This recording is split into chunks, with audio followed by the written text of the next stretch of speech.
To discuss the day's events in the open air, a Labor MP Jill Hall and Liberal MP Dan Tehan. Welcome to you both. Good afternoon. Jill, if I could start with you, Alcoa workers were in Canberra today. There have been no job losses yet, but should the government be promising assistance, or are there limits to what a government can do? Well, the government has already provided assistance and are going to continue to provide assistance. The Prime Minister met today with the workers and they're taking everything that the industry has into account very seriously. I think it's really important to realise that with the Alcoa and the aluminium industry, Alcoa themselves have acknowledged that the problems with the industry are the high Australian dollar, which is something that we really don't have much control over. Our economy is doing very well here in Australia. We want it to continue to do very well. But in an economy in transition, Alcoa says it's facing problems because of the high dollar and the international aluminium price. There's not that much the government can do to hold back that tide, There isn't. We're going through a period of structural reform. You've hit the nail on the head, along with the low price of the metal. Yeah.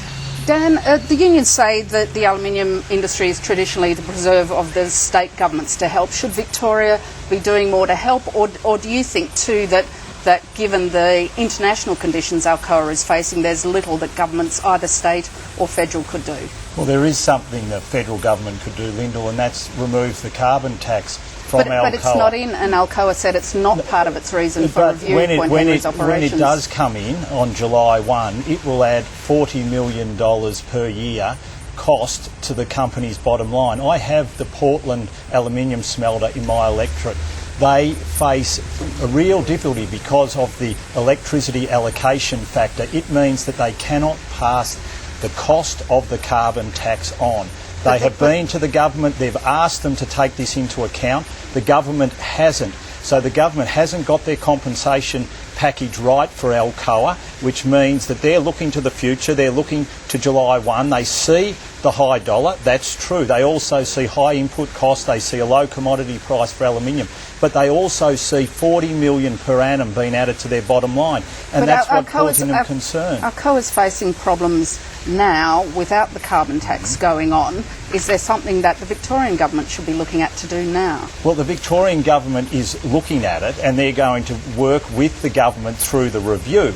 But the Victorian government has also made it very clear to the Commonwealth that the first step in this, and the easy step is to look at the carbon tax, look at the impact that this will have on the sector and do something about it. Alan Cransberg was on the radio on Friday afternoon. He was asked what other smelters internationally face a carbon price similar to the one that you will face here in Australia. He said in Canada, in China, in the Middle East, they will not face a similar carbon price that we have here. That's what the government has to act on. Lyndall, could I just say something there about putting a price on carbon? For every 1 cent US increase in the dollar, it's equivalent to the entire impact that putting a price on carbon will have on the aluminium industry. So I think that if we put it in perspective, you can see just how big an impact that high Australian dollar is having. And to say that it's because of putting a price on carbon that isn't in place is the cause of the problem, I think that's really not telling the truth to the Australian people. Very long bar. If I could move on to the issue of same-sex marriage, there are 2 bills before Parliament. Dan, have Liberal backbenchers been allowed a free vote? Has there been any change to what is the normal operation of the Liberal Party on this issue? No, the Liberal Party took a position to the last election. It was very clear that marriage is between a man and a woman. That was our position, and that continues to be the position. It was supported at the election by the party. It continues to be supported at the party, so we haven't changed our position at all. So there's been no conscious decision taken, not to have a conscience vote, but not to allow backbenchers to have a free vote, although if 1 or 2 want to cross the floor, then that wouldn't be against party rules. No, well, that's not against party rules. The Liberal Party has a very clear tradition on this, that if people strongly object to a position, then they can cross the floor. We don't hold everyone to account and say that they must follow the party line like the Labor Party does. So that's rule. But we had a very clear position at the last election, and I'm sure that we'll probably take the same policy to the next election. Jill, there are two bills. I think you've said before you do back a change to the laws. Does it need to be debated now? I think that we gave a promise, Stephen Jones gave a promise at the conclusion of the National Conference that he'd bring in a bill. The bill's been brought in. It's not going to be voted on today or tomorrow. There's still debate to take place on this. I've conducted extensive consultation with my own electorate, and I've even had an online survey. And I just checked the results before I came down, and 81% of the people that have responded to that survey support same-sex marriage. So I really strongly implore the opposition to let their members have a conscience vote. That's what we're doing in the government.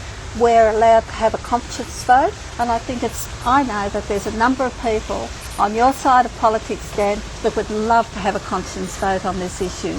So I suggest you take it back to your party room, stand up and ask them to allow you to have a conscience vote. Jill, I think that's the way to go. There are a lot of Australians also who heard Julia Gillard say that traditional marriage, between a man and woman, was the ALP party position before the last election, and now what they're seeing now is her going back on her word once again, and they are extremely disappointed with that. No, that's not true, Dan. That's not true at all. If we could move on, private health, the bill to means test the private health insurance rebate is before the Parliament again. Jill, the prospects for the legislation look better for the government this time, but should the government be prepared to monitor the impact of any change and reverse it if people do drop out of private health insurance, as the opposition has been warning? I think that it's always important to monitor legislation. You don't just introduce it and that's the end of the story. But can I say that dealing with the rebate is only one part of this legislation. There's also an increase in the levy, and the greatest incentive of all for people to remain in private health insurance is the lifetime health incentive, where if you join a health fund after you turn 30 years of age, well then you've got to pay 2% more for every year. I come from an electorate where there's 49% of the people have private health insurance. Most of the people in my electorate are older, and I know that pensioners take out private health insurance. They'll continue to take out private health insurance, and they will not be affected by this legislation. Also, the median income in Shortland electorate is about $1,050 per week, and that goes nowhere near the level that it's going to have an impact. I think that the opposition's talking up the impact that it'll have, and I truly believe that it will work and we'll have health dollars going to health rather than into insurance. Dan, if the means testing of the rebate's so bad, should you commit to rescinding it if you come to government? Well, look, what we're really concerned about here is what it's going to do to the cost of living.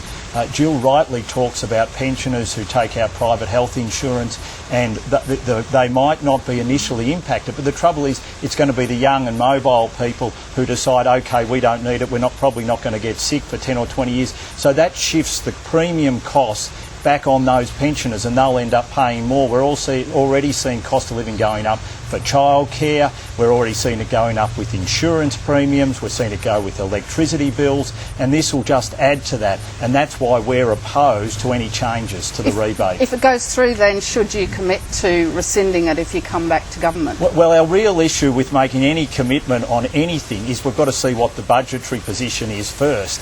And Labor's history with what they do to the budget, especially putting us in debt, we saw that in '96 when we came in. So making these sorts of commitments, we'll have a policy in the lead up to the next election. It'll be very clear on what we plan to do, but first we have to see what sort of mess that Labor Party has made to the budget. Dan, you know how strong the economy is. You know what a great job that we're doing of managing the economy, and you only have to listen to your shadow treasurer to see that he really grapples to come to terms with our economy. Jill, you say the government's doing a great job with the economy. What some of your colleagues talk about, though, is the problem with the government's performance, and some are concerned about it. They haven't talked on the record. Do you think there is a problem with the government's performance, with the Prime Minister's performance, that needs to be dealt with? Well, the Prime Minister has the support of the party. I know that I've been quoted in the paper, and I must say but no one in the media has come to me and asked me my position.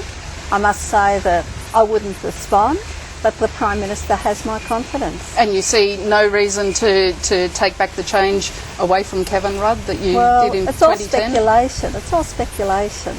What we need to do is concentrate on doing what we're doing really well, governing for the people of Australia, making sure that we deliver. And I mean, in the last year, over 250 bills passed through Parliament.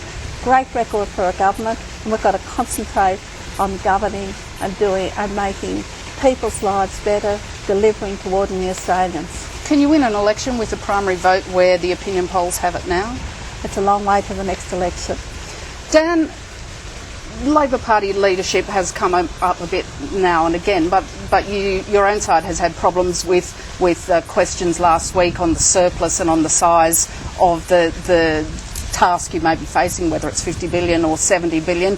Do you think that your own economic team speaks to each other enough? Going first to the Labor Party leadership, I mean, to say that this is speculation, we had Simon Crean out on the radio challenging Kevin Rudd and saying that he should remain as Foreign Minister. We had Rob Mitchell from the seat of McEwen on Friday saying that Kevin Rudd was a cow and he either should put up or shut up. This isn't speculation. There is rumour mongering going on. There are games. It's like a big wrestling match. And meanwhile, all the Australian people are worried about is when the government is focused on Julia Gillard and Kevin Rudd, we're not seeing any net job increases. We're seeing an economy which seems to be not growing how people want it to. We're seeing and cost do you think of that living going up. message is coming through well enough from your own economic team? I think that we're getting the message loud and clear. If you have a look at the news poll today where you see our economic credibility is well ahead of where the Labor Party's is at the moment, I think we're focusing on the field evidence. We're out there doing the job properly, and I think the Australian confidence know from our record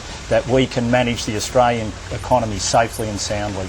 Is your record the $70 billion black hole that Joe Hockey has in his budget? No, our record is surplus after Howard and Costello and very good economic management. And we haven't seen that here. Very different time. You didn't have to deal with the global financial crisis. We had the Asian financial crisis and instead. that's where we'll have to leave it, Jill Holland and Ian. Thank you very much for your Lyndall. time. Thank you. And thank you for joining Capitol Hill today. Please join us at the same time tomorrow.